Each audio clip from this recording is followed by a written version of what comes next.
Boa noite a todos. Você pode se assentar. Obrigado, irmãos, pelo serviço.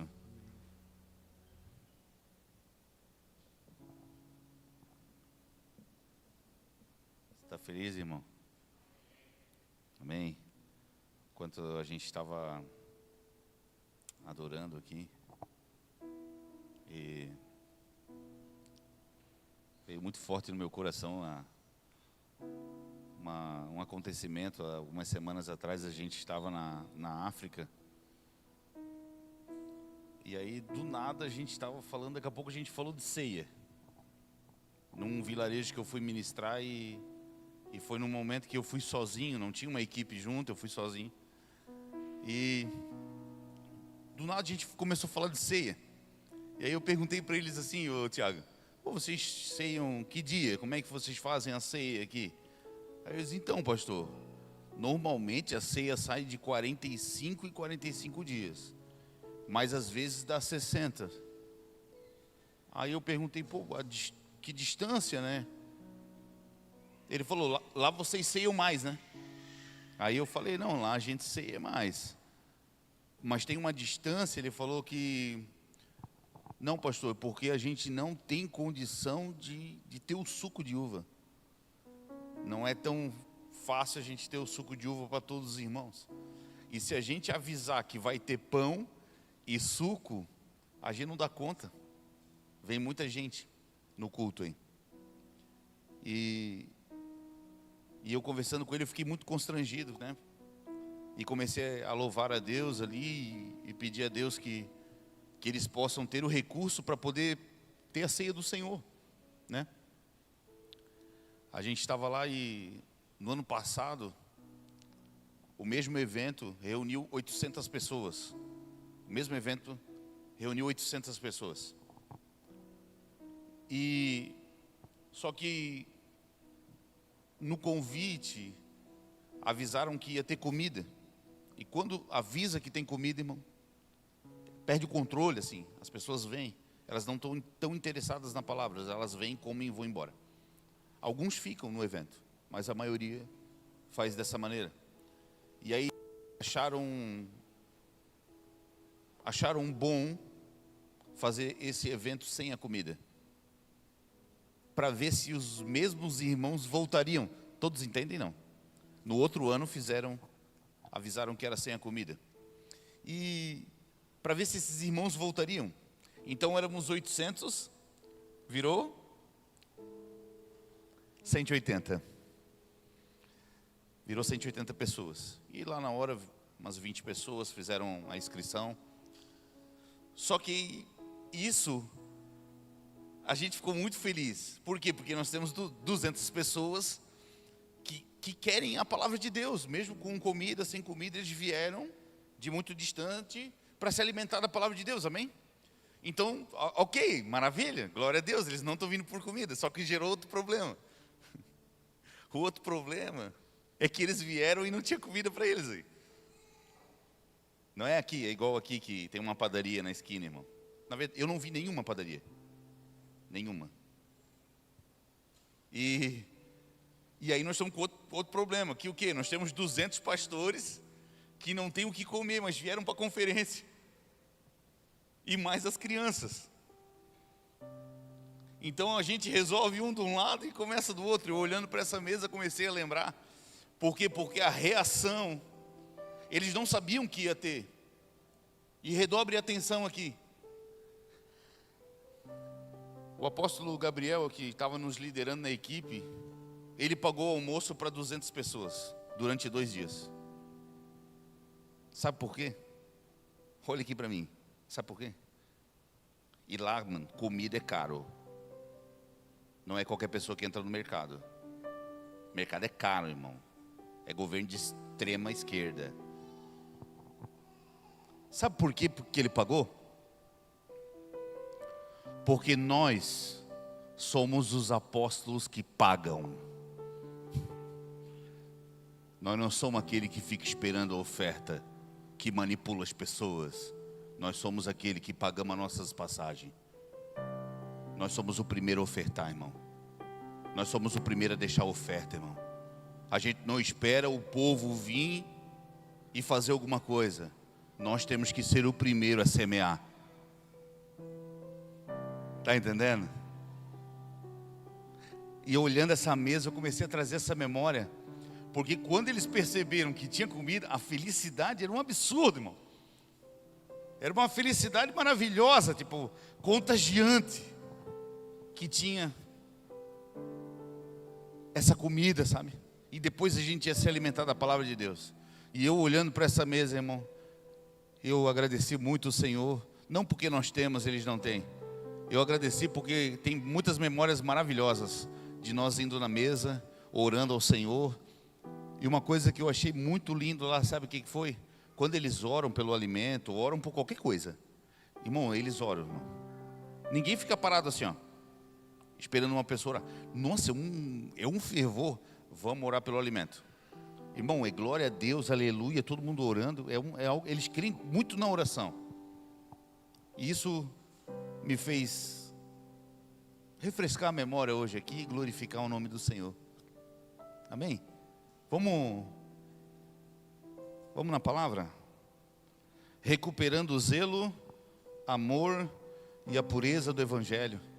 Recuperando. Já viu que recuperar, né? É porque em algum momento nós deixamos de fazer aquilo que é necessário. Então nós devemos recuperar. Por que eu usei zelo, amor e pureza? Porque o zelo, o amor e a pureza é como se fosse uma incubadora de homens de Deus. Num lugar onde frequenta homens e mulheres de Deus, não pode faltar o zelo, o amor e a pureza. Porque essa é a essência da igreja. Então uma incubadora precisa ter zelo, amor e pureza. Então tu vai abrir comigo João capítulo 2, verso 13. E tu vai me dar de presente a tua atenção. E se quiser me dar outro presente também, tá? Eu aceito. O pastor manipulando, né? Estava acabando de falar de manipulação.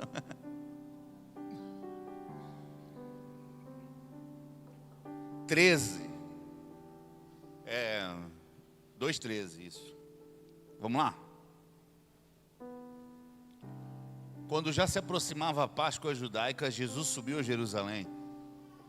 No pátio do templo encontrou alguns vendendo bois, ovelhas e pombas, outros sentados diante de mesas, trocando dinheiro.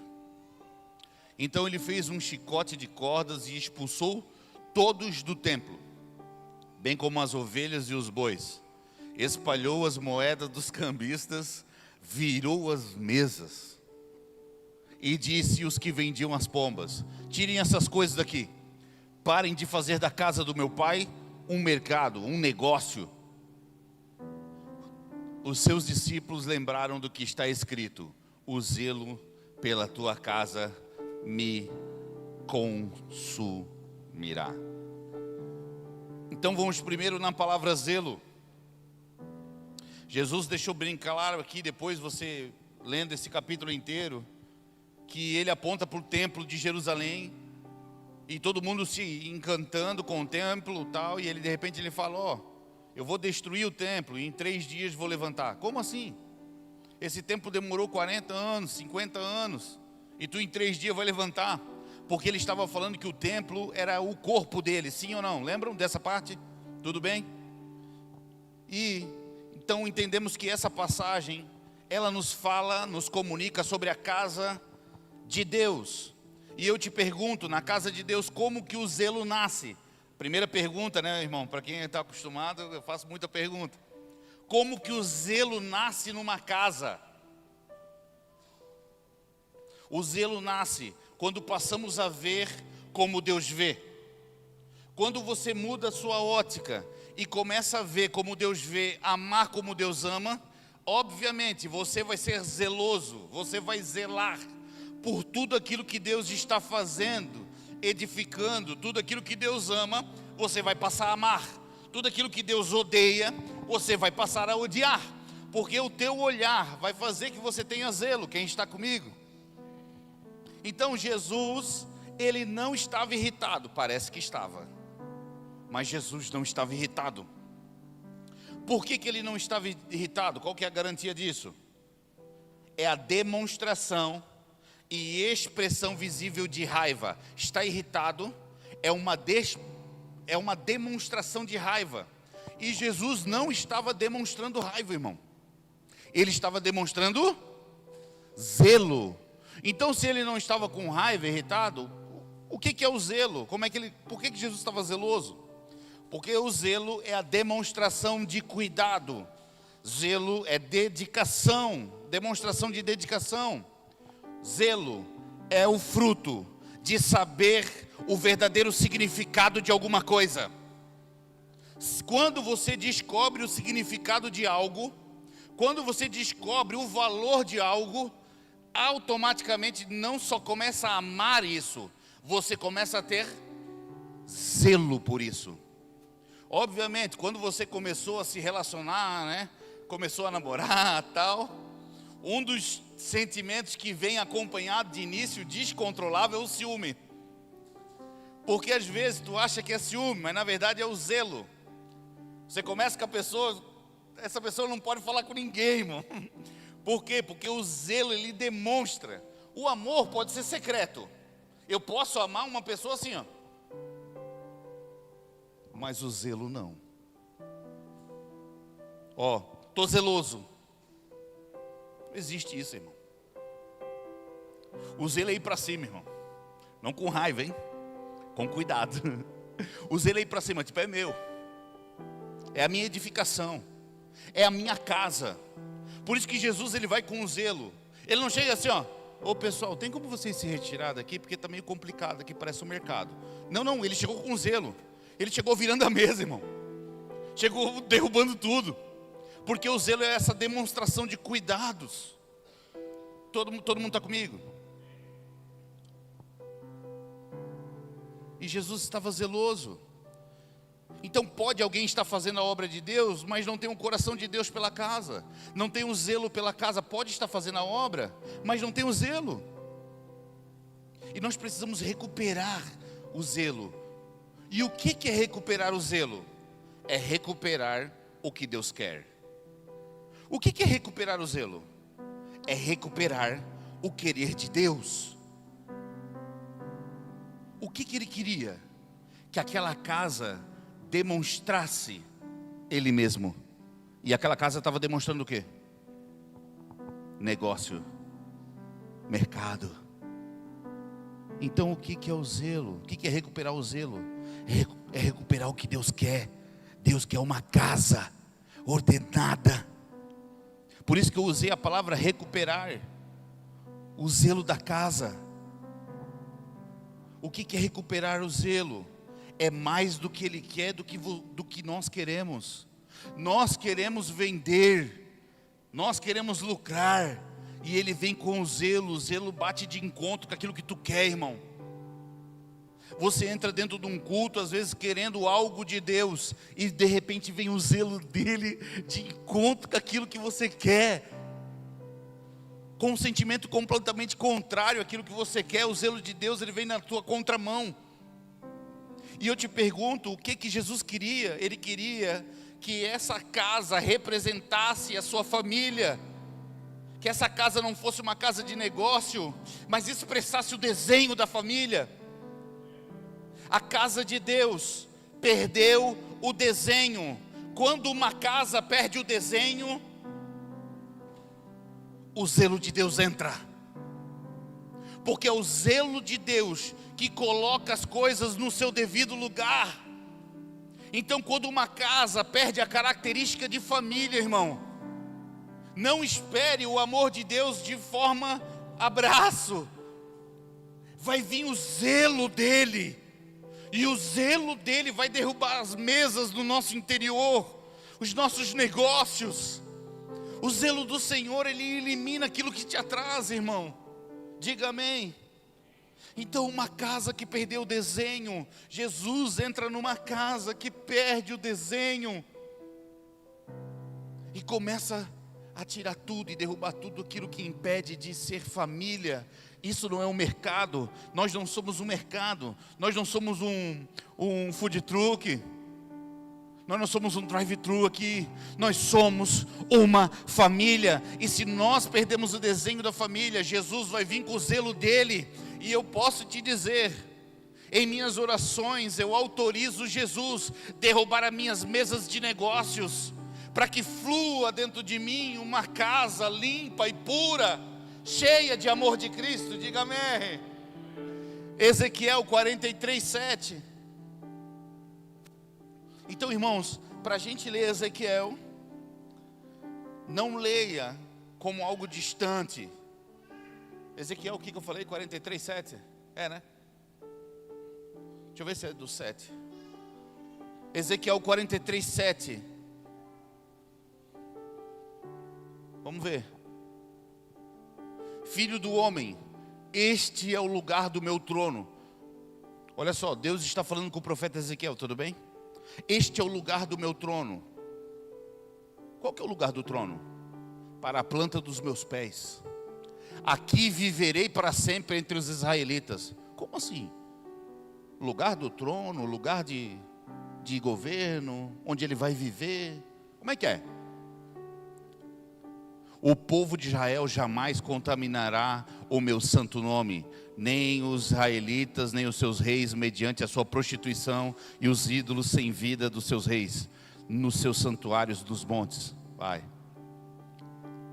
Quando eles puseram a sua soleira perto da minha soleira, e os seus pilares junto aos meus pilares, com apenas uma parede que fazia separação entre mim e eles, contaminaram o meu santo nome com as suas práticas detestáveis. Por isso eu os destruí na minha ira.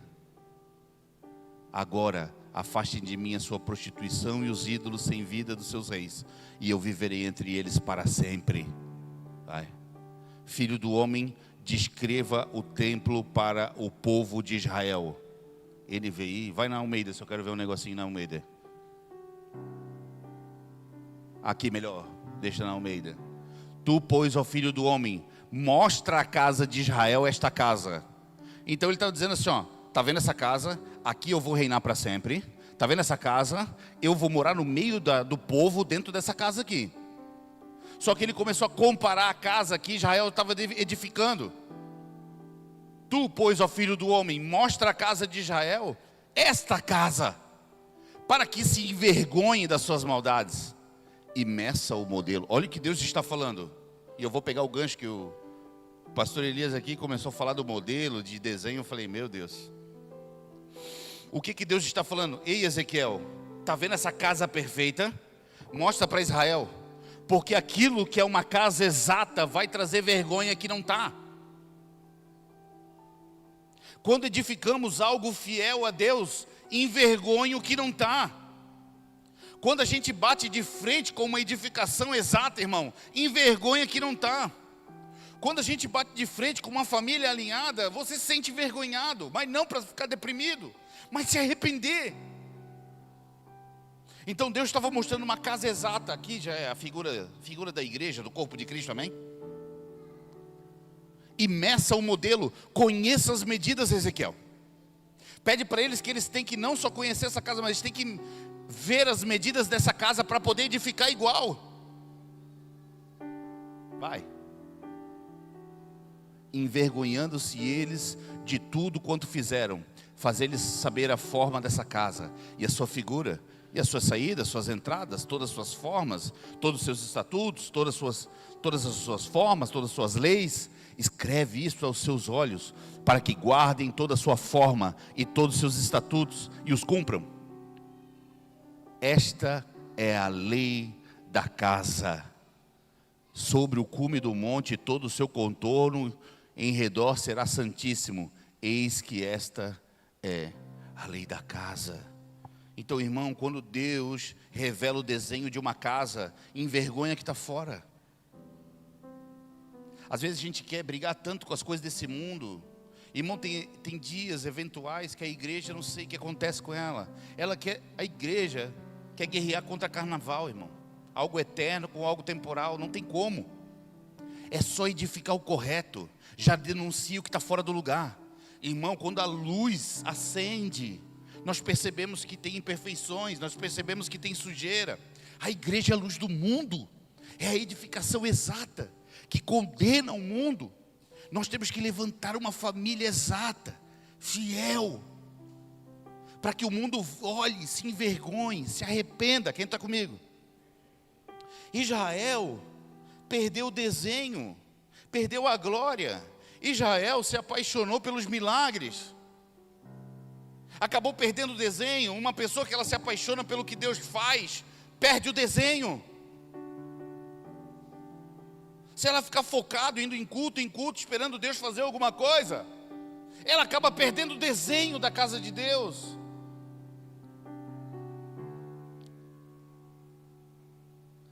Israel perdeu o desenho.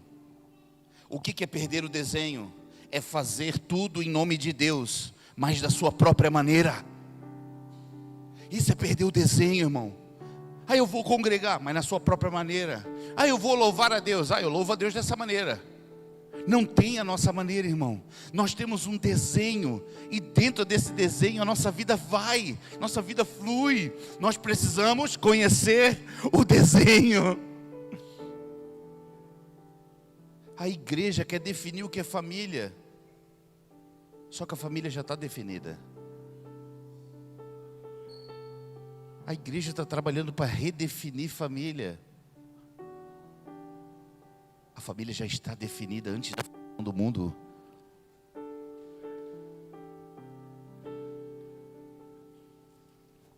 E a lei da casa é o que? Onde Cristo habita, tudo se ordena. E o que é profano é dissipado. Onde Cristo está, tudo começa a ser ordenado. Então o que é o zelo? O zelo é a força que vai contra tudo que o homem constrói, usando a palavra de oferta.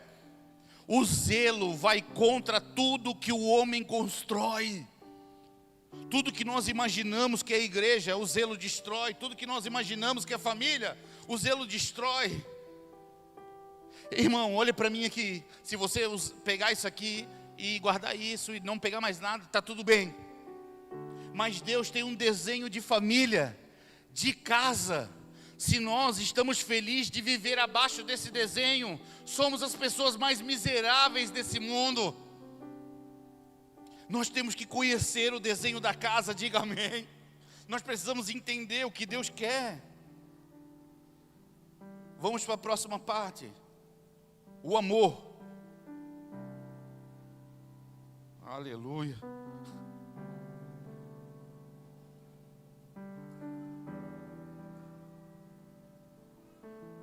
Amor. Porque o apóstolo João começa o evangelho.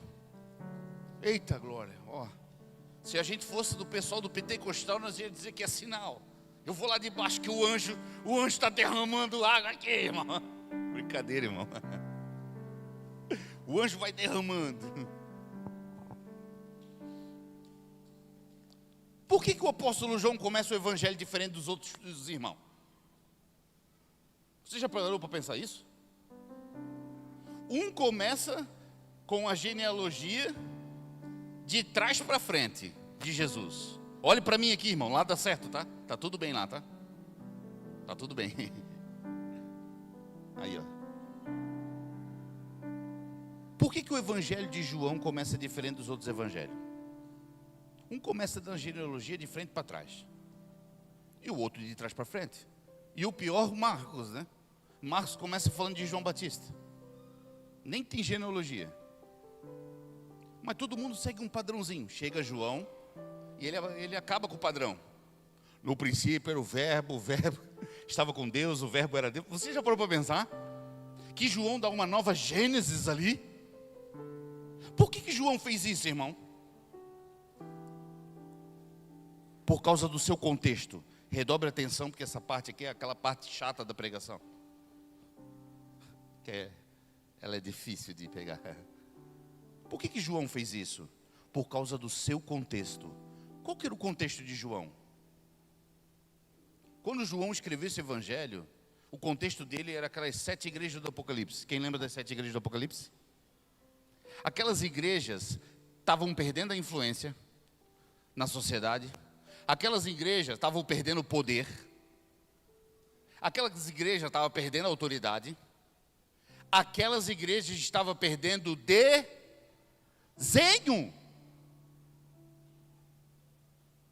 Aquelas igrejas que João estava contemplando estavam perdendo desenho. Então não fazia sentido João começar um evangelho dizendo: Jesus, filho de José. Como é que João começa o evangelho? Redefinindo o desenho, recuperando o desenho. Por isso que ele fala de Cristo. Antes da fundação do mundo, Cristo é o verbo, estava com Deus, era Deus, tudo sobre ele, tudo foi feito por ele. O que ele estava fazendo? Eu estou redefinindo o desenho. Eu estou lembrando a igreja que tudo é sobre Cristo. Eu estou lembrando a igreja que tudo está em torno de Cristo. E João começa a trabalhar em quê? Em estabelecer o desenho que a igreja perdeu. Nós precisamos redefinir o desenho da igreja, porque está se perdendo, irmão.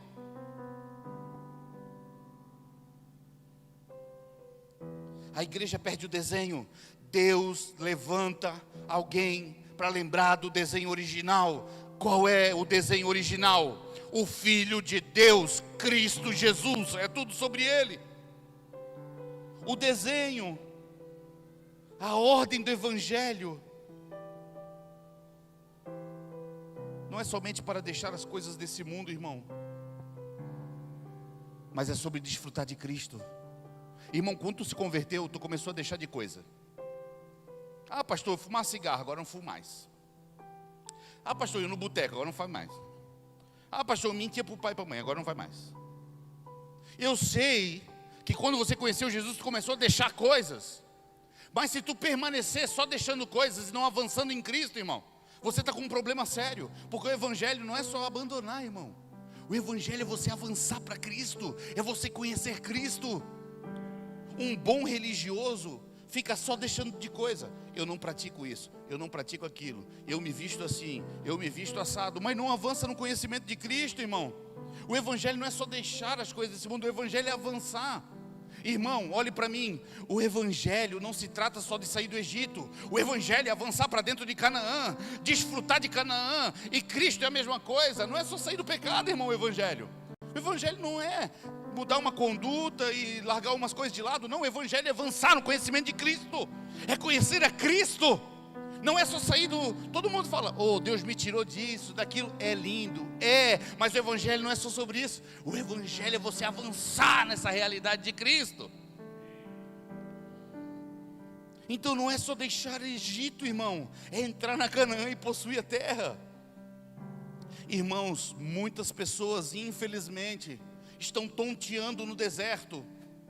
O que é uma pessoa que está tonteando no deserto? Que está satisfeita em deixar o Egito, mas não consegue entrar na Canaã.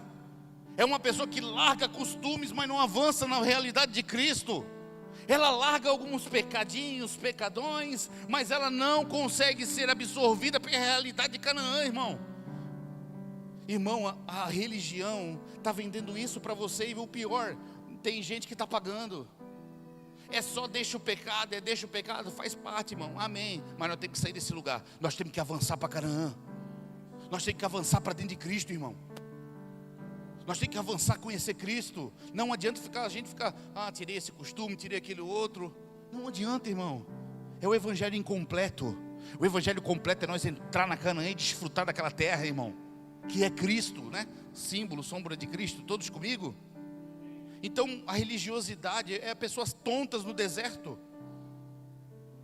Não desfrutam, não avançam. E o pior, se movimentam no deserto. Vivem de movimentações, mas nunca entram na terra. Estão fazendo diversas coisas, mas nunca entram na terra.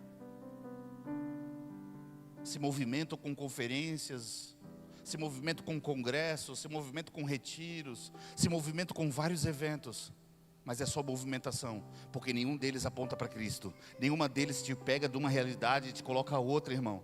Nós não fomos chamados para movimentar, nós fomos chamados para possuir. E a partir deste lugar aí nós nos movimentamos conforme o cabeça estava movimentando, conforme Cristo está se movimentando. Você consegue me entender? O amor de Deus produz um desejo. E o desejo faz a gente ter o mesmo interesse. Irmão, na boa, eu sou o pastor aqui dessa igreja, tá? Mas se você e eu não tivermos o mesmo interesse, o mesmo desejo, é muito provável que a gente não vai ter o mesmo interesse, irmão. E se a gente não tem o mesmo interesse, nós vamos perder, porque cada um vai querer edificar de uma maneira. Nós precisamos ter o mesmo interesse, mas para ter o mesmo interesse tem que ter o mesmo desejo. E o amor produz esse desejo de que nós nos interessamos de estar aqui.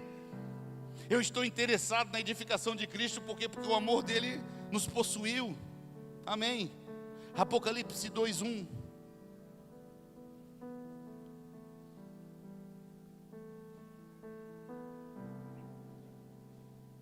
Apocalipse 2:1. Irmão, essa passagem, vou confessar o meu pecado, né? Essa passagem já foi uma pedra no meu sapato, irmão. Sabe a pedra no sapato? Aquela que tu pisa e tu dá aquela manquejada. Essa passagem aqui, daqui a pouco tu vai entender o porquê. Escreve ao anjo da igreja de Éfeso. Eita glória. É aquele que derramou água ali, ó. Isto diz aquele que tem à sua destra as 7 estrelas, que anda no meio dos 7 castiçais de ouro. Vai. Conheço as tuas obras. Que bom. E o teu trabalho. A tua paciência. Meu Deus. E que não pode sofrer os maus. Puseste à prova os que dizem ser apóstolos e não são. E tu os achastes mentirosos. Ó, que habilidade. E sofresse e tens paciência. De novo, né? E trabalhastes pelo meu nome e não te cansastes. Que lindo. Tenho, porém, contra ti que deixaste o teu primeiro amor. Mais um. Lembra-te, pois de onde caísse, e arrepende-te e pratica as primeiras obras. Quando não, brevemente a te virei e tirarei do seu lugar o teu castiçal. Olha só, tirarei do seu lugar. Isso aqui é tirando a influência. Tirando do lugar é tirar a influência da igreja. Imagina, a igreja base atingiu uma influência, por deixar o primeiro amor, ela está sendo retirada do lugar de influência. Se não te arrependeres. Mais um. Tens, porém, isto, que odeias as obras dos nicolaítas, as quais... Isso aqui é um ponto bom, mas não é suficiente. Odiar o que Deus odeia, irmão, não é suficiente. Você precisa amar o que Ele ama também. Não basta odiar o que Deus odeia. Ah, eu odeio o pecado. Não, não basta. Nós precisamos amar como Deus ama. Não amar como Marco ama. Amar como Deus ama. Vai mais um. Quem tem ouvidos, ouça o que o Espírito diz às igrejas. Ao que vencer, dar-lhe-ei de comer da árvore da vida, que está no meio do paraíso de Deus. Amém? Que lindo. Quando que vem uma repreensão para uma igreja? Quando o desenho original se perde. Deus só vai nos repreender quando uma parte do desenho está perdida. Obviamente você leu aqui que tinha pessoas que trabalhavam nessa igreja. Que lindo trabalho. Eram conhecidos pelo seu trabalho, mas não eram conhecidos pelo seu amor.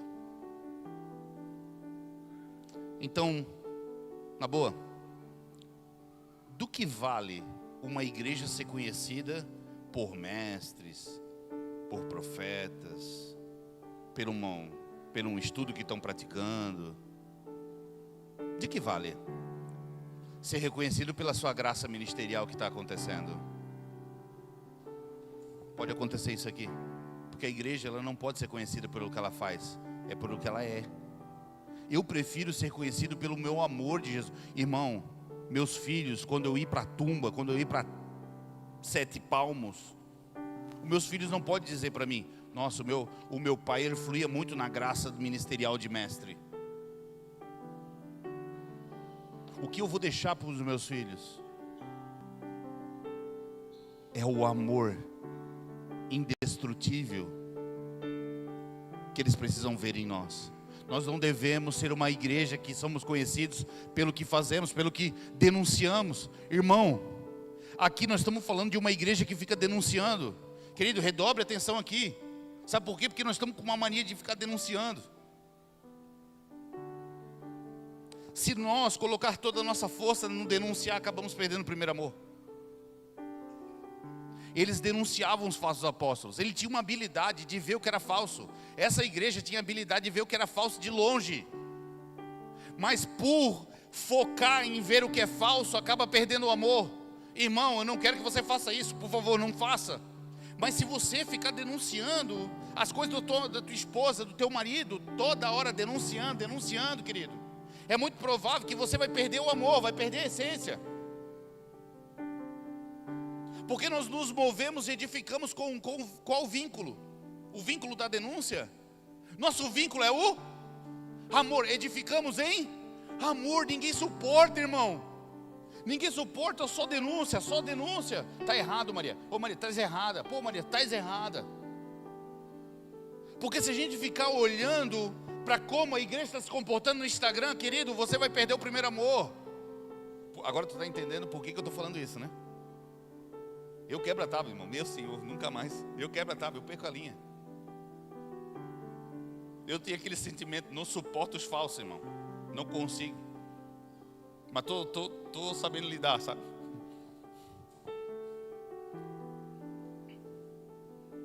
A vontade é dar uma canhota. Mas não pode, né? A gente ora. A gente ora e vai dando uns tapas no peito, assim, ó. Glória a Deus, vai recebendo. Dá um na cara. A gente não consegue lidar com isso, irmão. Eram conhecidos pelo trabalho e não pelo amor, porque o amor já tinha sido perdido. Sabiam identificar o que é falso, mas não ama. Imagina, irmão, saber identificar o erro, mas não sabe amar. Quem que vai suportar uma igreja dessa? Isso mostra que o contexto da cidade influenciou a igreja. Irmão, olha para mim, a igreja foi feita para fazer a vontade de Deus, não para denunciar o falso apóstolo. O que nós vamos edificar, denuncia o que é falso, automaticamente. Não perca seu tempo apontando aquilo que está errado. Não perca seu tempo, irmão. Fica apontando, pô, esse pastor é um falso, esse ensina que é errado. Não perca seu tempo, irmão. Não tire os olhos de Jesus Cristo. Isso é um conselho, eu falo com dor no coração. Não tire os seus olhos de Jesus Cristo, irmão. Olhe para Ele, fixe os olhos dEle. E você vai ver que a sua vida, a sua edificação, a sua família, mesmo em silêncio, vai gritar no ouvido do que é falso e vai trazer vergonha.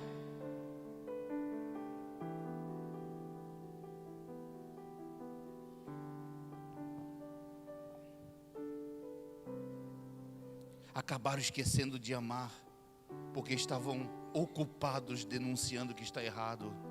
Olha que tristeza. Esqueceram de amar, porque estavam ocupados denunciando. Perderam o primeiro amor.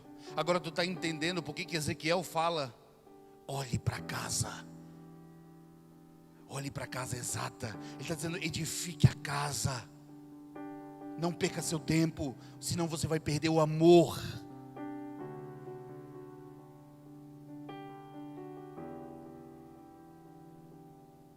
A vida dessa igreja virou uma duplicidade. Em partes amavam, em partes denunciavam. Qual foi, eu te pergunto, qual foi o tipo de amor que Éfeso perdeu? Efésios 6:24. Qual é o tipo de amor que Éfeso perdeu?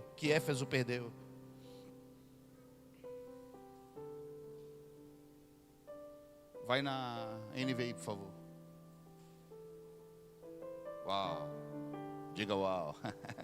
Brincadeira, porque lá na África eles falam isso. Diga uau. Aí a igreja, uau. Tô meio viciado, irmão. A graça seja com todos os que amam nosso Senhor Jesus Cristo. A graça com quem? Com os que amam Jesus Cristo, com o quê? Com qualquer amor? Com um amor incorruptível, inabalável, indestrutível, que jamais acaba. Esse é o amor que Éfeso perdeu. Eles continuavam zelosos, mas perderam o amor. Eles continuavam trabalhadores, mas perderam o amor. Eles até tinham um amor, mas o amor deles era fora de Cristo. Era fora do desenho, e esse amor não conta, irmão. Deuteronômio 6:4.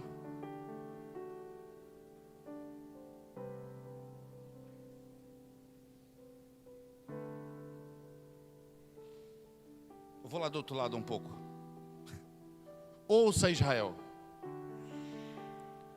O Senhor, nosso Deus, é o único Senhor.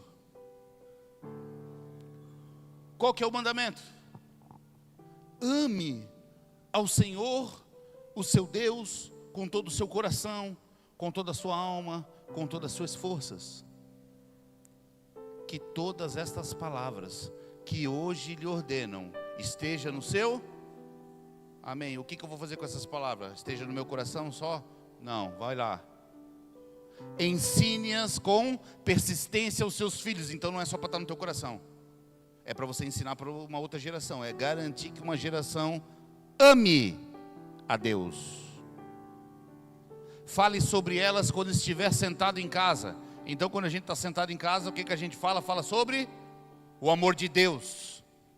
E quando andar pelo caminho, o que nós temos que falar quando andar pelo caminho? O amor de Deus. Quando se deitar e quando se levantar, qual que é a nossa mensagem? O amor de Deus. Está dizendo que nós estamos repetindo, regando o amor de Deus. Eu te pergunto, meu irmão,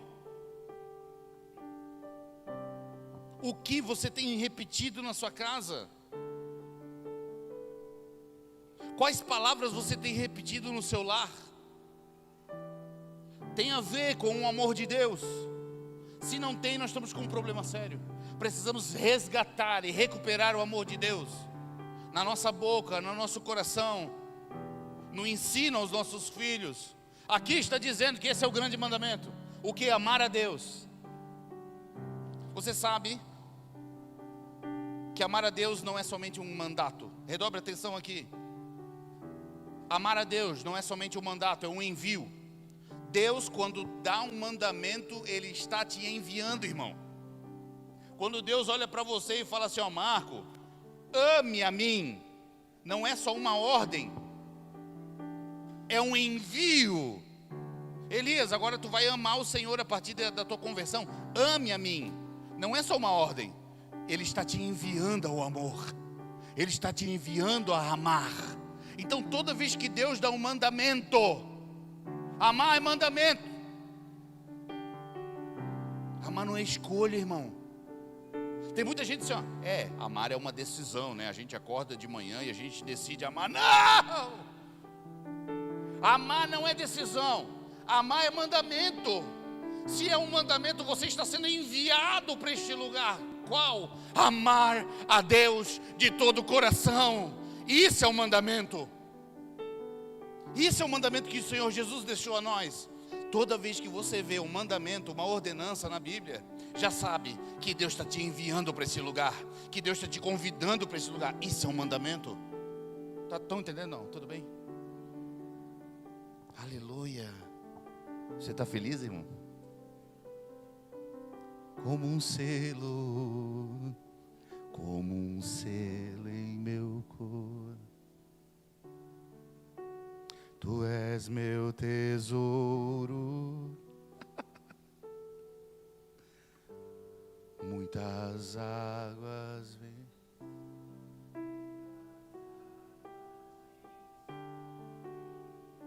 Sim, me sinto seguro. Vamos nós como um selo, como um selo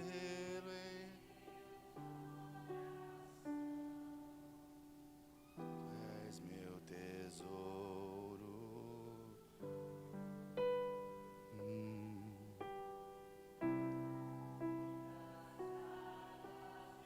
Sobre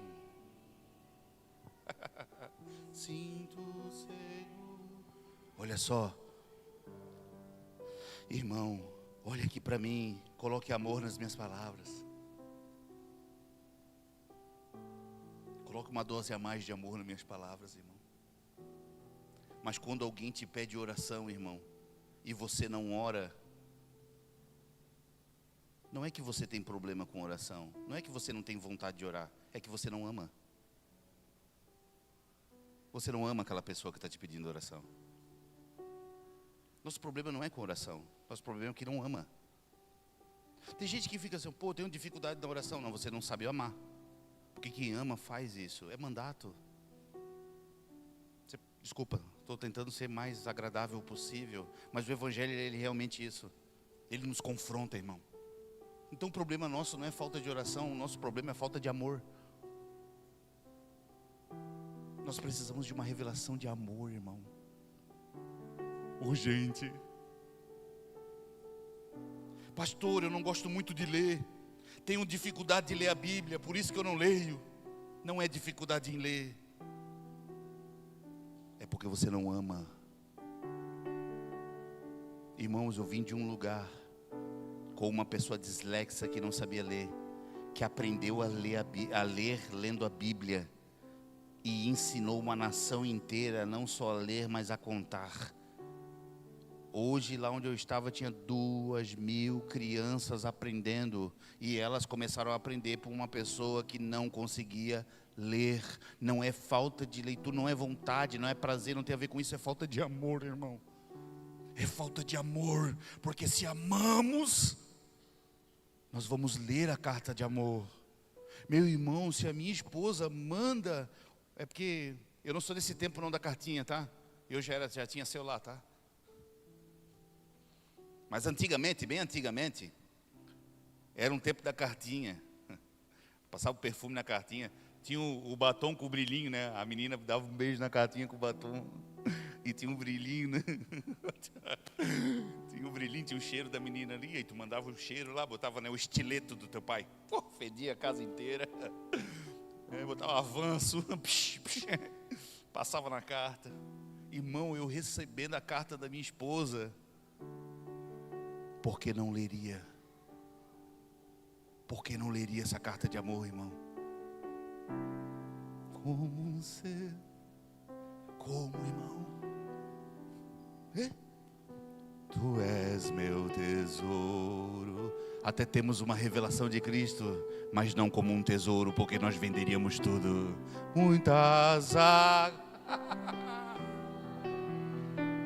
Sim, me sinto seguro.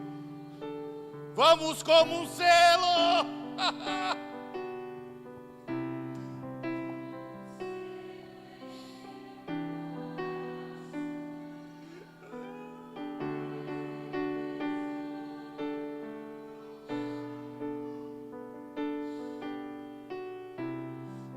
Das águas vençou. Me sinto seguro. Olha aqui para mim. Se é para o Senhor, nada é sacrificial demais. Não existe a palavra sacrifício para aquele que ama Senhor. Para aquele que não ama é um sacrifício, mas para aquele que ama é prazeroso perder toda a sua vida. Só dói em você quando você tem vida ainda. Mas quando nós perdemos tudo no Senhor, passa a nunca mais doer. Não existe sacrifício demais para quem ama.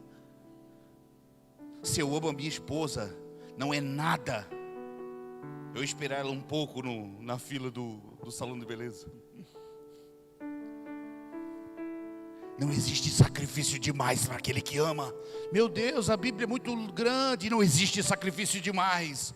Meu Deus, é muito culto, é muita oração, é muito CEAP, é muito estudo, é muita coisa. Não existe sacrifício demais.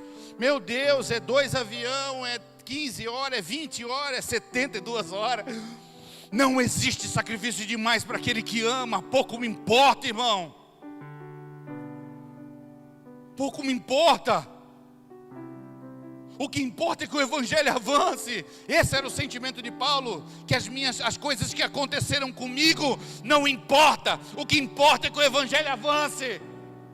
Esse é um coração que ama o Senhor. É esse coração que nós precisamos recuperar como igreja. Um coração que é devoto a Ele. Eu não sei você, eu não vou perder para Maria nos pés de Jesus, irmão. Eu não vou perder para ela, irmão.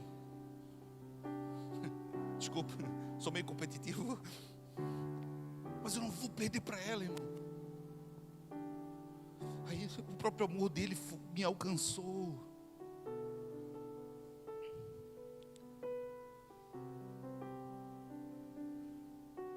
Às vezes sabemos bem uma palavra de Deus, mas essa palavra não enraizou no nosso coração. Conhecemos bem os versículos, mas a palavra de Deus não enraiza no coração. Porque o fato de amar a palavra de Deus é expressar a vida de Deus. Irmão, se você ama a palavra de Deus, você vai expressar a vida de Deus. É a maior expressão de amor à palavra dele. Se você ama a palavra de Deus, se você valoriza a palavra de Deus, a resposta desse amor é expressar esse amor às pessoas. Você conhece Reinhard Bonk? Quem conhece? Bonk. Meu Deus, né? Cristo para as nações. Cada visita desse evangelista em uma nação, 10 milhões de pessoas se convertendo. Outra nação, 7 milhões. Um alemão que ouviu Deus falar no ouvido dele para ele ir para a África e perder tudo. Foi para a África. Milhões de pessoas foram alcançadas. Milhões de pessoas foram alcançadas. Esse mesmo homem, uma vez precisou comprar pão e ele não tinha dinheiro. E ele falou assim: ó Deus, o Senhor pode enviar para mim $1 para mim comprar pão? Deus falou assim: ó, ei Bonk, por que não me pede $1 milhão? Você me pede $1. Ele falou assim: ó, me vê 1 milhão de almas então. Depois que ele fez essa fala, não foi só 1 milhão, foi milhares e milhares e milhares e milhares de africanos para Jesus. 50% de cristão do mundo é africano. É africano. E glória a Deus por esse grande evangelista.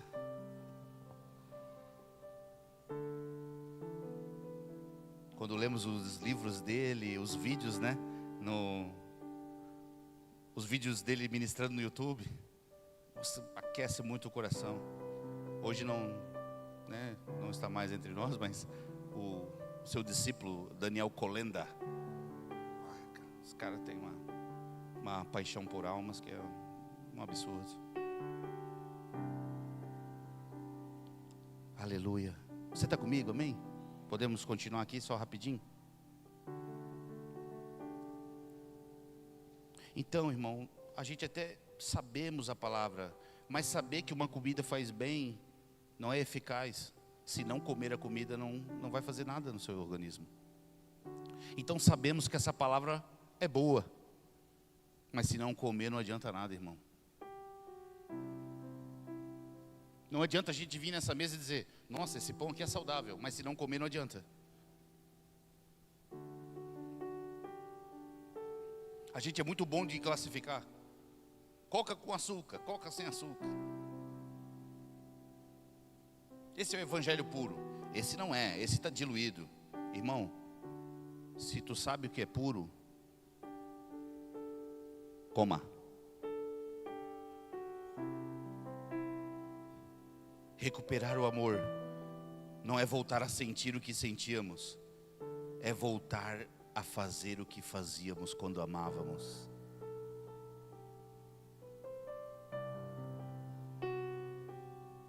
Sabe que para tu fazer algo existe 2 passos antes. Para tu fazer algo para Deus existe 2 passos antes. Sabe qual que é? Estar e ser. Porque, irmão, para tu se tornar, para tu ser um homem de Deus, você precisa estar. Então, estar é o princípio de tudo. Vocês têm que permanecer aqui, vocês têm que estar aqui, para do alto ser revestido de poder. Então, tem que estar, não tem que estar. Então, irmão, pense comigo, para você ser aperfeiçoado por essa palavra que eu estou pregando, você não era para estar aqui? Então tudo começa com estar. Se você não está, não tem como ser aperfeiçoado. Tudo começa no estar. Depois de estar, você começa a ser transformado e começa a se tornar, ser. E por ser, automaticamente você vai mas antes de tudo é estar, irmão.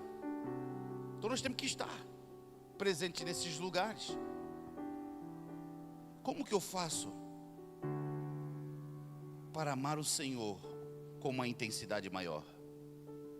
Talvez você já deve ter feito essa pergunta agora, nesse momento. Como que eu faço, pastor? Para amar o Senhor numa intensidade maior. Eu creio que todo mundo aqui quer saber, né? Se arrependa. Se arrependa. Nós devemos nos arrepender. Sabe por quê? Porque não alcançamos o amor que Deus espera de nós. Nós podemos ter alcançado qualquer coisa aqui, mas o amor que Ele espera ainda não alcançamos. Nós temos que nos arrepender, não porque pecamos, nós temos que nos arrepender porque não amamos de verdade. Então o começo está aqui. Eu me arrependo, Senhor. Por quê? Porque eu não consigo te amar. Eu tenho certeza que Ele vai colocar uma dose de amor no seu coração que vai ser transbordante, abundante, irmão. Amém? Vamos recuperar o verdadeiro amor, amém? Agora o último, a pureza. Repita comigo, pureza. Você viu que foi rapidinho? 2 Coríntios 11, 1.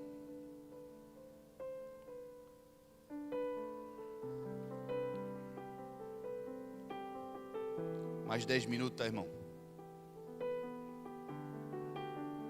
Estou acabando. Desculpa, isso eu não fui curado ainda, tá, irmão? Isso aí eu estou passando um processo ainda na alma. Aleluia. O que eu falei? 2 Coríntios 11, 1? É?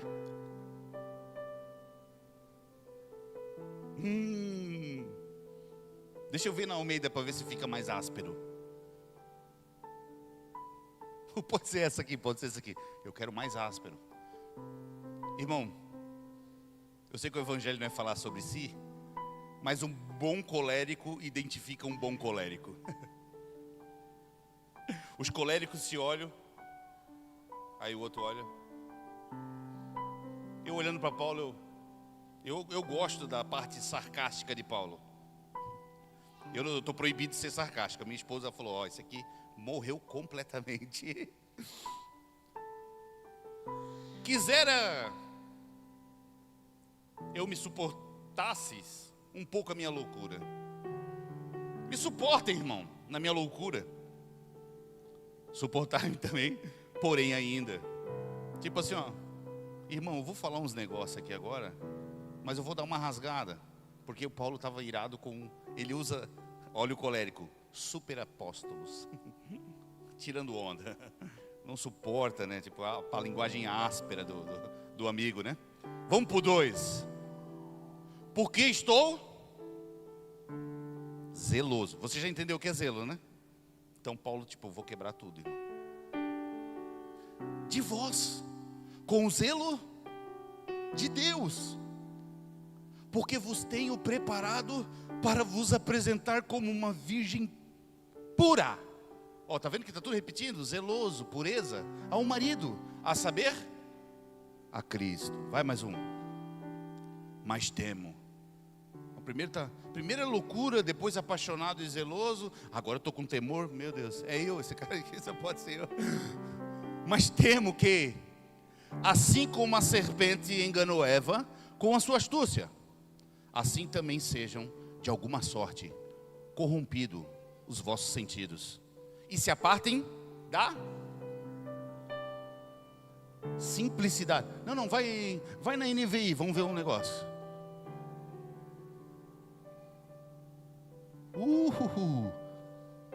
Simplicidade, né? Corrompida, e se desvie da sincera e pura devoção que vocês têm por Cristo. Volta na simplicidade. Você sabe que a palavra simplicidade, para que você entenda mais ela, você precisa entender o que é duplicidade. Aqui Paulo está dizendo assim, ó, os seus sentidos. O que é sentido, irmão? Sentidos. Os seus sentidos não podem ser corrompidos pela serpente. Para quê? Porque se corromper, você vai se apartar da simplicidade. O que é duplicidade? É um coração duplo. É uma pessoa dupla. É uma pessoa dividida. Então o que é simplicidade? É uma pessoa devota a uma só coisa. Irmão, não complique aquilo que o Paulo está dizendo que é simples. Simplicidade, uma coisa só, não duplicidade. Tá, vamos lá. O temor de Paulo é que ela perdesse a pureza, a simplicidade da devoção. Então, corremos um risco. Qual que é? Complicar o que é simples.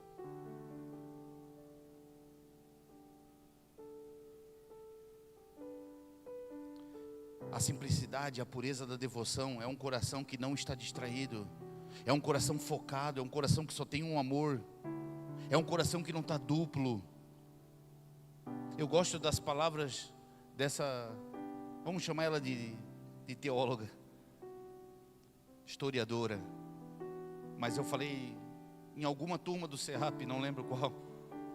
Eu falei dela como ela me inspirou uma vida de oração e devoção. Madame Guyon, do século 17. Eu sei que teve vários homens no decorrer da história que são respeitosos no momento de oração e devoção, mas para mim ela que me inspirou. E para mim ela é o número 1 do que já existiu aqui na terra sobre oração e devoção. E ela tem uma fala em oração que é muito forte. Quando eu li a biografia dela, eu li chorando demais a biografia dela.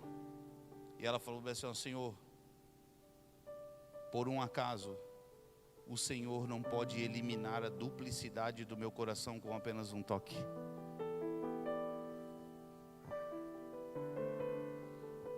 Ela é uma oração um pouco desafiadora.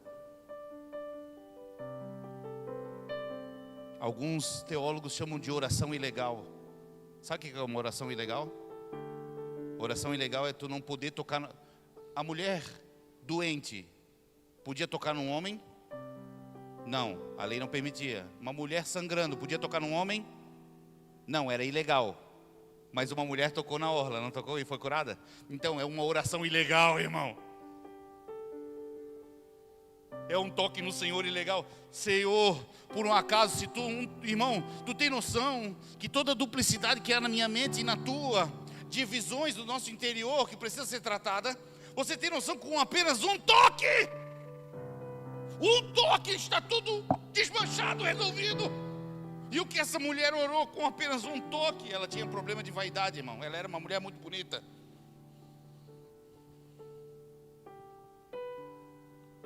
Com um toque do Senhor no secreto, nunca mais seremos perseguidos. Eu até quero pegar as palavras, mais um pouquinho, as palavras de domingo passado. Todo homem tem o direito de morrer uma só vez. Irmão, se uma duplicidade no seu interior morrer, posso ter certeza e afirmar para você, ela não vai voltar. porque ela vai ser crucificada. Aleluia, aleluia.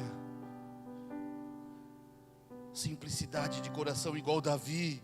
Uma coisa eu peço ao Senhor, não é duas e nem três, é uma. Irmão, pense comigo, o maior governador da época, a maior influência e potência da época, talvez uma pessoa de mais confiança de Deus da época, poderia pedir qualquer coisa. Ele falou: uma coisa eu peço.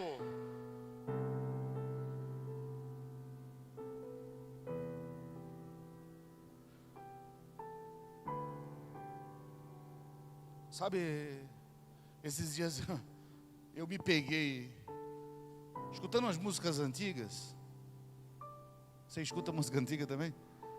E aí ela foi indo, botando umas músicas antigas. Ô Charles, tu vai lembrar, eu acho que é meio que teve uma época, nós estávamos muito lá ligados ao Mevan. Pô, mas estava em toda a reunião, eles cantavam essa música, cara. A música começa: eu poderia pedir 1 milhão de coisas. Cara, ela caiu essa música do nada.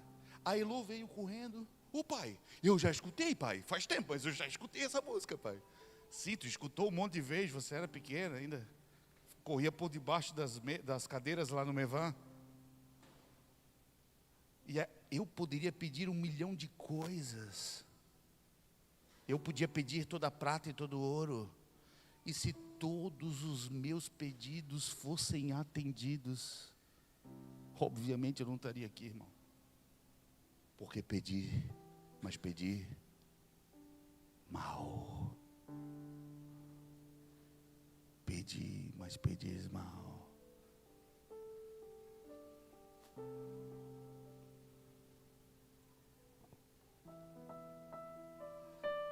Paulo, a Maria aos pés de Jesus era de uma coisa também, né? Mas eu não vou ficar, tu já sabe. Paulo também era de uma coisa, Filipenses 3, mas não dá para a gente parar. Sem duplicidade, sem mistura, puro. Irmão, se nós tiver uma contaminação, irmão, se uma mosca morta tiver no perfume, se perde todo o perfume. Se tiver apenas uma raposinha numa lavoura, se perde toda a lavoura. Nós precisamos da pureza que há no Espírito, em todas as partes do nosso ser, sendo purificada por essa verdade, sem duplicidade, sem mistura.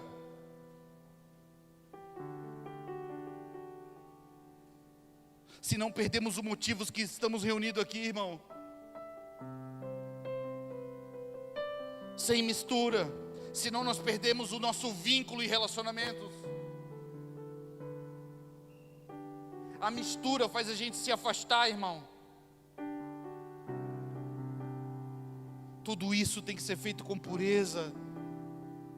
Eu sirvo porque amo, não porque eu quero fazer algo para Deus. Isso é ser puro. Eu não vou servir porque eu quero fazer algo para Deus. Eu sirvo porque eu amo o Senhor. Nós precisamos voltar ao secreto, irmão. Eu estava falando com uma pessoa sobre o secreto. Ele falou: que negócio secreto, irmão? Secreto não é um lugar de falar muito, irmão. Porque a gente vai no secreto e a gente quer falar. Secreto não é um lugar para falar muito. Secreto é um lugar para amar muito. Talvez você não tenha palavra na sua oração, mas uma oração pura às vezes não sai em palavra, irmão. Sai em gemidos.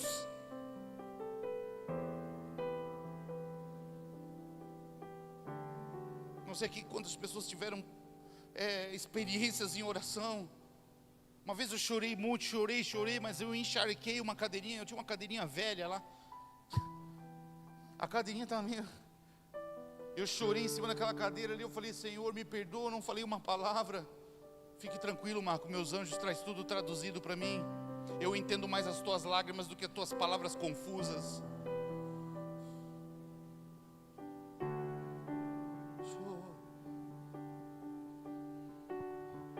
Aleluia, aleluia.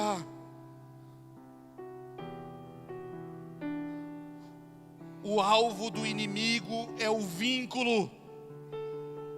E o nosso vínculo é o amor puro. Satanás não quer tirar ninguém da igreja. Satanás quer corromper a mensagem. Satanás quer tirar o Cristo do centro. Irmão, esqueça que Satanás quer que tu saia de uma igreja. Ele não quer, ele quer que tu fique aqui dentro e permaneça ignorante. Ele quer que tu fique aqui dentro e permaneça se alimentando de uma palavra mesclada, em partes verdade, em parte carnalidade, em partes verdade, em parte o sonho do AP. Satanás quer tirar Cristo da cruz nas mensagens dos pastores. Um reino sem entrega, um Cristo sem cruz, um evangelho sem renúncia, um evangelho sem dor. É isso que Satanás quer dentro das igrejas, irmão. E esqueça que Satanás quer te tirar da igreja. Ele não quer, irmão. Ele quer que a gente permaneça dentro desse galpão e não se trate como uma família de verdade. É isso que ele quer, que a gente fique dentro desse galpão e não seja um com Cristo Jesus, que você não participe da ceia, que você não entenda essa mesa. Ele quer isso, irmão. Satanás quer te deixar na igreja com o coração dividido. Não sei, talvez o que o pastor falou, não concordo, talvez, não sei. Duplicidade. É aí que Satanás entra, irmão. Maria olhou assim estranha para mim. Vai lá, desce lá, Maria. Está meio estranha comigo. Não, pastor, estou pensando nisso. Obrigado. Exterminasse a imaginação que eu tive aqui. Muito obrigado, Maria. A desconfiança, Satanás entra. A falta de perdão, Satanás entra. As coisas mal resolvidas, Satanás entra. Nós somos a igreja, andamos na luz. Andamos na luz. O método não mudou. O método de Satanás é dividir, confundir, diluir. Você sabe qual que foi a estratégia de Napoleão? Estou na última página, tá, irmão? Você sabe qual que foi a estratégia? Lembra de Napoleão Bonaparte? Meu Deus, me perdi. Aqui. Como que Napoleão fazia para ganhar as guerras? Ele dividia o exército do adversário. Ele falava dessa maneira: divide que nós vamos tomar posse. Divide que nós vamos dominar. Divida o exército. Bota meio gato pingado só por trás para eles olhar para trás. Bota só meio gato pingado para eles olhar para o lado aqui. E eles vão se dividir. Na hora que dividir, nós entramos. E ele ganhou várias guerras dessa maneira. Mas quando um exército se tornou um, irmão, não teve Napoleão, irmão. Satanás ainda opera na mesma coisa, num coração dividido, duplo. Uma pessoa com duplicidade no coração, uma pessoa que foi distraída em algum momento da vida. O inimigo não precisa tirar a verdade, o inimigo só quer misturar uma verdade, trazer uma mescla. Em parte o que eu prego é verdade, mas em parte tem o meu próprio interesse misturado. Isso é diabólico. Nós precisamos recuperar a pureza do evangelho. Quando a gente compra um suco de caixinha no mercado, 10% é fruta, 90% é aditivo. As mensagens de hoje, 10% fala a respeito da verdade, não é a verdade.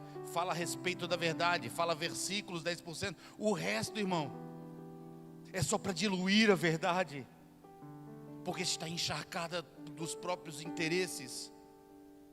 Irmão, essa semana passada, até o Otávio estava lá em Buenos Aires, eu escutei o profeta Jonathan Lara falar a respeito de uma fruta artificial tão parecida com a verdadeira, a ponto de uma pessoa confundir e morder a artificial.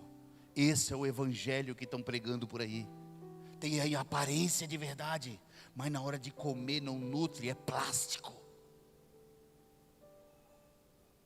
Nós precisamos devolver a pureza, limpar o nosso interior. Aleluia. Para acabar, irmão.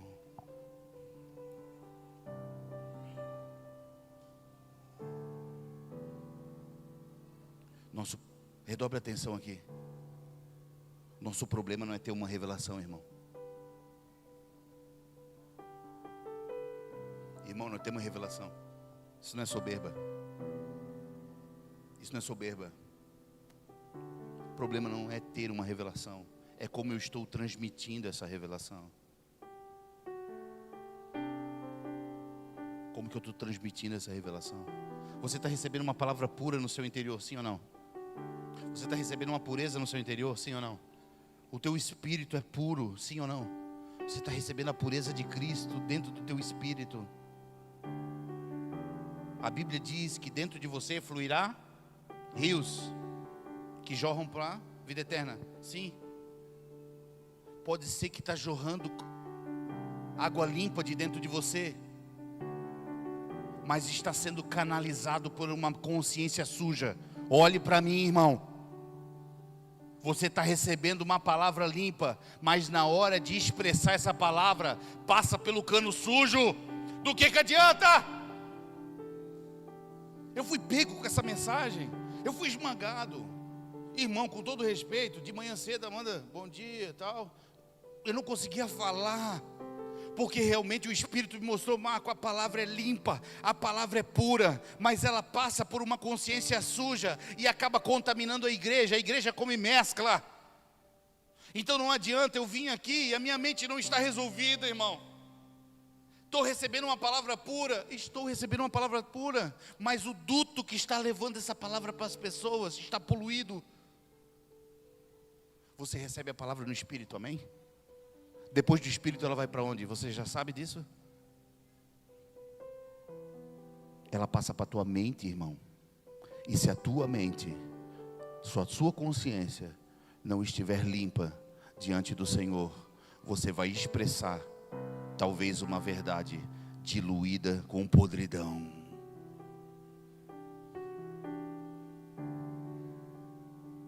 Então não é sobre ficar recebendo revelação, irmão. Estou muito constrangido com essa palavra, irmão. Sabe por quê? Eu sou uma pessoa muito expressiva. Às vezes falo demais.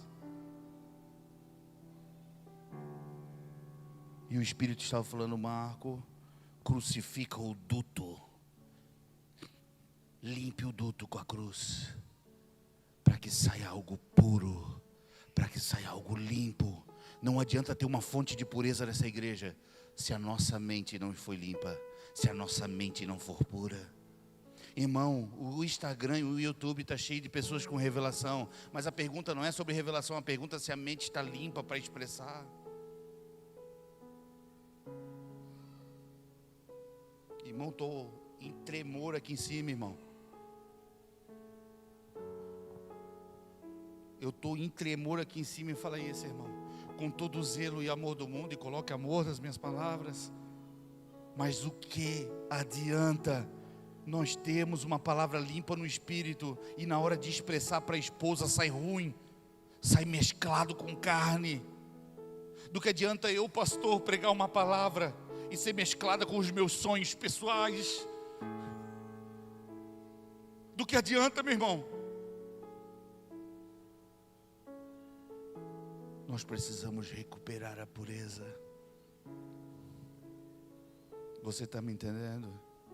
Eu não queria estar sozinho nessa, irmão. Mas o problema é que a gente já viu, né?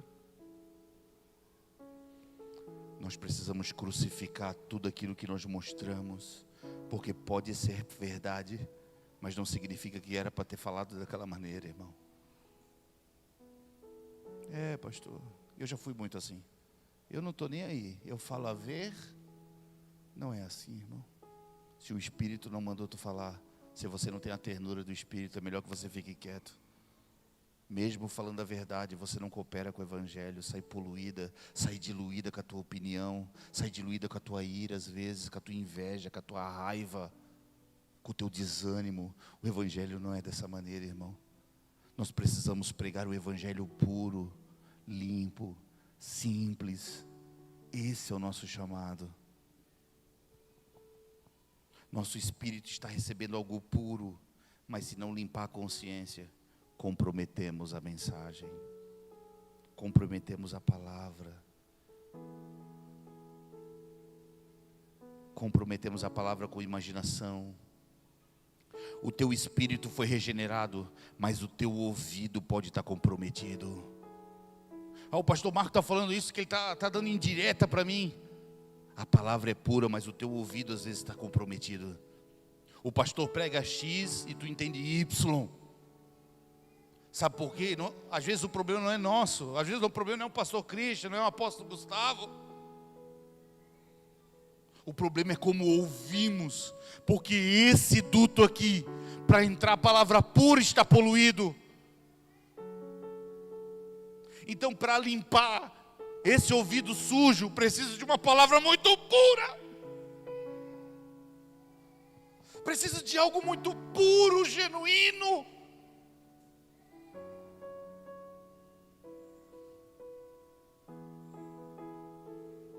A palavra está indo no teu espírito, irmão, mas ela vai cair na tua mente. Tu vai pensar sobre essa palavra. E você precisa permitir que essa palavra limpe a sua consciência. Porque uma consciência livre, limpa, Deus fala nela, irmão. Como um selo.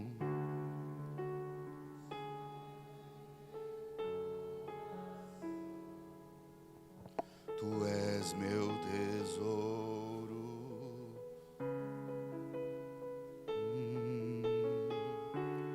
Muitas águas. Sim, me sinto. Muitas águas vêm sobre nós e derrube tudo aquilo que não é evangelho. Derrube tudo aquilo que precisa ser derrubado. Todo ídolo, toda mesa de negócio em nosso interior seja dissipada. Fique de pé comigo. As águas.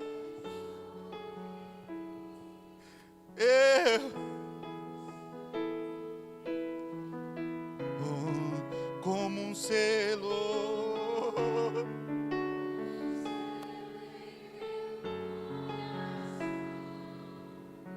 Tu és meu tesouro. Sim, Senhor. Sim, Senhor. Sim, Senhor. Zelo, amor e a pureza do Evangelho sendo recuperada. Sim, Senhor. Como um selo em meu coração, Tu és meu tesouro.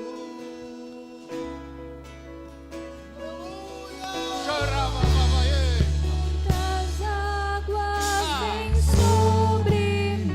Cante, cante. E eu Me sinto seguro. Vamos. Nós não estamos aqui nesse galpão. Nosso espírito está em Cristo. Nós estamos à destra do Pai, assentados com Ele. Cantamos e vivemos a partir de lá. Vamos! Ei! Muitas águas vêm sobre Ei! Vem! mim. E eu me sinto seguro.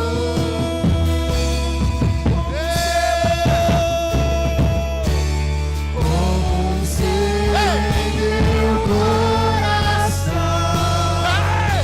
Tu és meu tesouro.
a todo coração quebrantado vai ser encontrado com a palavra de zelo, amor e pureza.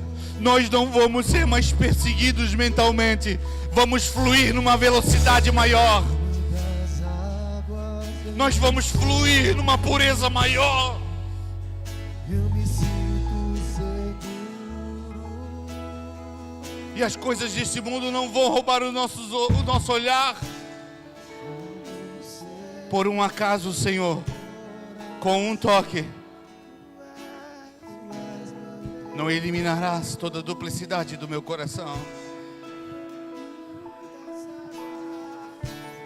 Muitas águas vêm sobre mim. Eu me sinto seguro. Como um selo. Este é o nosso momento. Como um selo em Este é o nosso momento coração. de olhar para nossas desculpas. Eu não oro porque eu não tenho vontade de orar. Não, é porque nós não amamos o Senhor. Não, eu não leio a Bíblia porque não me dá vontade de ler. Não, é porque nós não amamos o Senhor. Eu não congrego porque eu congrego. Não, você nunca teve uma revelação de Cristo. Nós precisamos voltar ao primeiro amor. E eu digo nós. Nunca me esqueça, irmão. Fomos fazer um velório do pai de uma pessoa que congrega conosco. Chegando no cemitério, eu olhei um mar assim no cemitério. Falei, meu Deus. O Senhor falou para mim, Marco, eles não podem fazer nada. Mas você pode fazer muito mais. Você pode se gastar muito mais, Marco.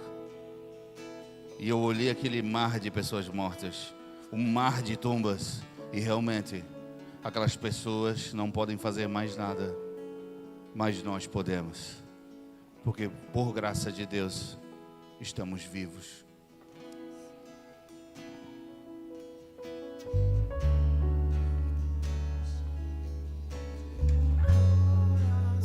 Aleluia. Por isso nós temos que rever como nós entendemos o Evangelho, como nós estamos recebendo o Evangelho e como nós estamos impartindo o Evangelho.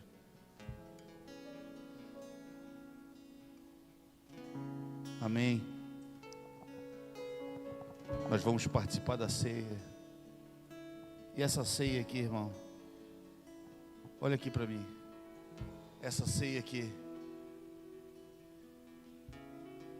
em algumas mentalidades correm dessa mesa, mas tem que discernir. A única coisa que o apóstolo Paulo pede é discernir o corpo e mais nada, irmão.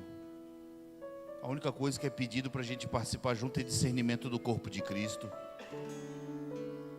Se realmente nós fizemos parte desse corpo aqui, irmão, se a gente faz parte do corpo de Cristo, não dessa casa aqui, mas do corpo de Cristo global, não da igreja base, irmão, da igreja de Cristo global, irmão. Se nós fizemos parte, se nós participamos, comunhão, koinonia, participação. Se você participa do corpo de Cristo, essa é a sua mesa, irmão. Essa mesa nós vamos trazer memória de Cristo, não memória de pecado. Fazer isso em memória de mim, não em memória de pecado. Hoje nós vamos lembrar de Jesus Cristo. Que ao participar dessa mesa aqui a gente perceba o zelo, o amor e a pureza que há em Cristo Jesus. Amém, irmão? Vamos participar? O que acha? Vamos lembrar que o sangue de Cristo nos limpou? Vamos lembrar disso, que fomos salvos. Liga a luz lá para nós, Ângela, fazendo um favor.